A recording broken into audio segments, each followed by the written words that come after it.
Salve, salve, boa tarde, está começando o Globo Esporte e a gente abre a edição de hoje com o Remo, o líder do grupo A2 do Campeonato Paraense. O time azulino voltou aos treinos ontem depois da vitória de virada em cima do Paragominas e que teve a participação decisiva de um jogador da base azulina.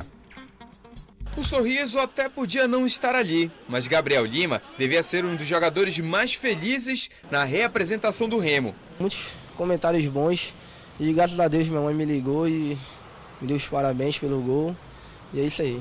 O atacante foi decisivo na virada contra o Paragominas. Se o chute de Tsunami não virou um golaço, o garoto de 20 anos teve a tranquilidade para fazer o gol da virada. Gabriel está no elenco depois de ter sido o jogador mais importante do time campeão paraense sub-20 do ano passado. O professor Josué está dando uma oportunidade para a gente e a gente está mostrando serviço e se Deus quiser vai vir muito mais joia da base para o profissional. O final domingo foi bom para o Remo, mas poderia ter sido complicado. O Paragominas abriu 2-0 e dos pés de Léo Rosa começou a reação do time. A equipe do Paragominas é uma boa equipe, pegamos 2 gols, como você falou, mas a gente não esperava esses 2 gols, né? Mas infelizmente pegamos, então isso serviu para acordar a gente e depois, graças a Deus, conseguimos empatar logo no primeiro tempo e depois conseguir a virada. Depois de 5 jogos nesse primeiro turno, o Remo conseguiu 2 empates e 3 vitórias. Dessa forma, o time azulino é o líder do grupo. Se agora a responsa é manter a invencibilidade do time, quem vem da base já está preparado. Observar bem a base e tem vários jogadores bons aí.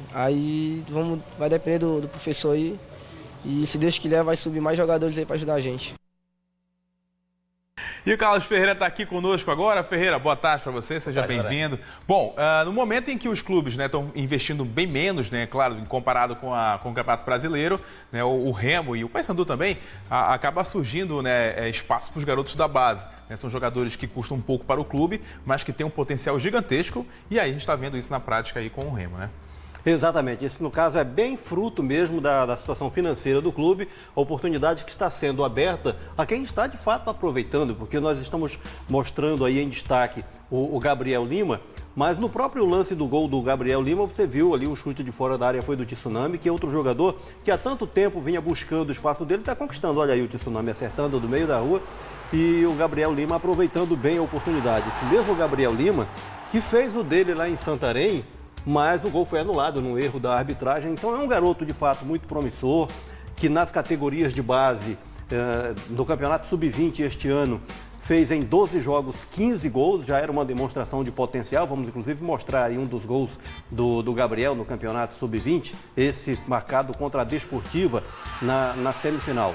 O Gabriel é um garoto da cidade de Bonito, tem 20 anos apenas, e trabalhado nas categorias de base vai despontando agora no time profissional. É uma bela promessa num campeonato, André, que no Remo tem Tsunami, que eu já citei, finalmente conquistando o espaço dele, tem o Gabriel Lima surgindo, tem o Lucas Vitor, volante, que já entrou bem no jogo de Brusque, e aí você pode citar Thiago, atacante do São Raimundo, é outra revelação gratíssima.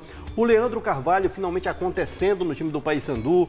O Rodrigo Andrade também confirmando o sucesso que ele já começou a demonstrar no ano passado. Felizmente, este campeonato começa nos apresentando aí uma safra nova. E essa garotada sabe jogar na chuva, né?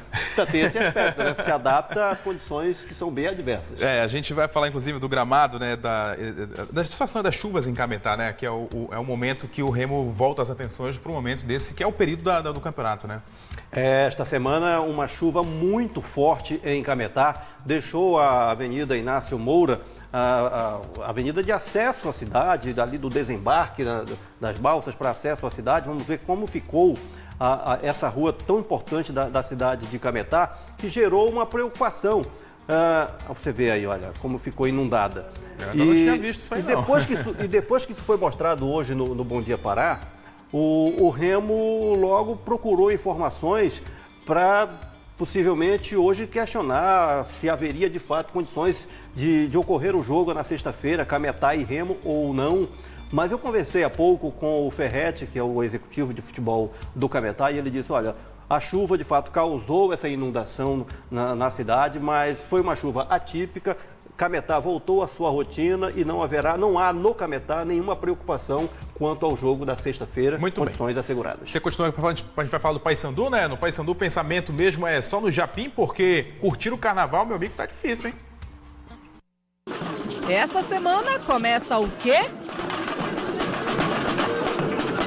O carnaval começa a semana, mas para nós é semana de muito trabalho. Alfredo, o campeonato está mais curto. Por enquanto, o Paysandu na boa, na primeira colocação do grupo. E o Paysandu não está livre de encontrar campos ruins. A próxima partida é contra o Castanhal no Maximino Porpino, estádio que está nessas condições. E o Paysandu reencontra o Castanhal, adversário que venceu na estreia do Paraense por 3-0 na Curuzu. Reapresentação de ontem no clima da chuva. Jogadores subiram para o gramado e depois desceram para fazer atividade no vestiário. Subiram de novo e aí rolou o futevôlei para uma galera, corridinha para outros. Para os reservas, treino com bola. A novidade foi a volta de Fernando Lombardi depois de dores na lombar. O meia Daniel Sobralense já está na fase de transição. Ele sentiu a perna direita na partida contra o São Francisco, semana passada. E nesse jogo, quem teve a primeira oportunidade foi o zagueiro Perema. Contra o Águia foi logo titular, substituindo Gilvan com dores. Tá comemorando. É uma felicidade muito grande estar num clube como o Paysandu, um time de massa, de torcida e de grande responsabilidade também. Então, eu vim para cá com um objetivo também pessoal, que todo jogador tem um objetivo pessoal, então objetivo de crescer mais ainda no futebol e trabalhar e mostrar meu trabalho aqui. Muita coisa ainda vai rolar no campeonato. Não, isso não.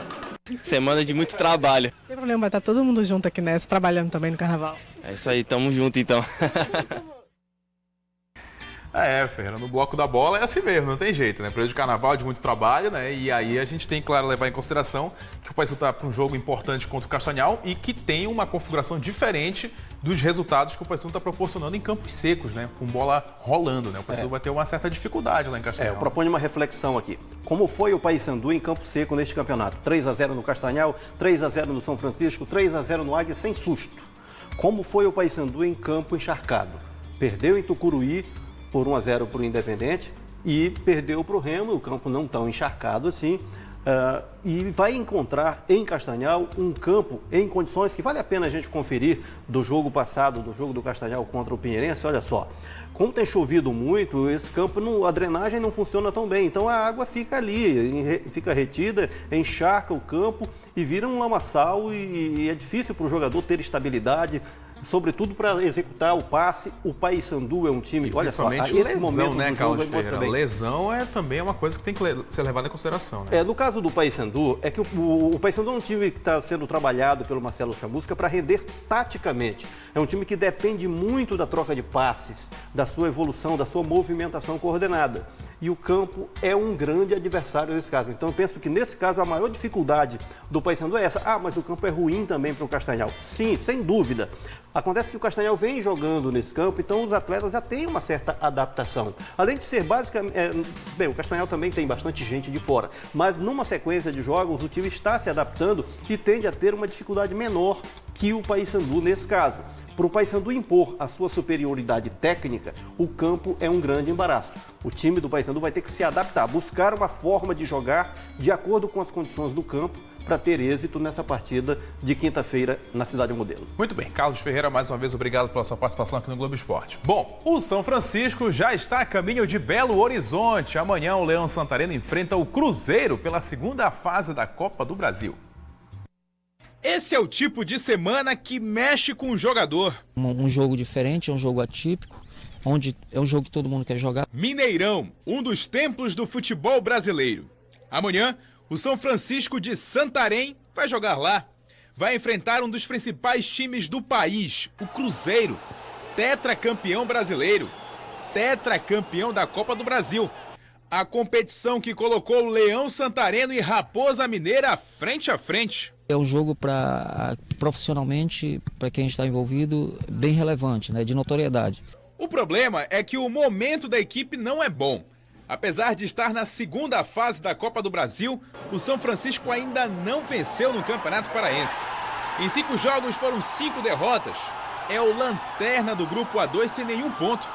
Mas se tratando de Copa do Brasil, jogo único, ninguém com vantagem, tudo pode acontecer. Isso vai ser um jogo difícil, um jogo que sabemos das dificuldades, mas que o futebol se decide, se resolve no campo. E a gente lembra que se a partida terminar empatada, a decisão da vaga para a terceira fase vai ser nos pênaltis. E daqui a pouco tem Luiz Fabiano no Vasco da Gama. Até amanhã.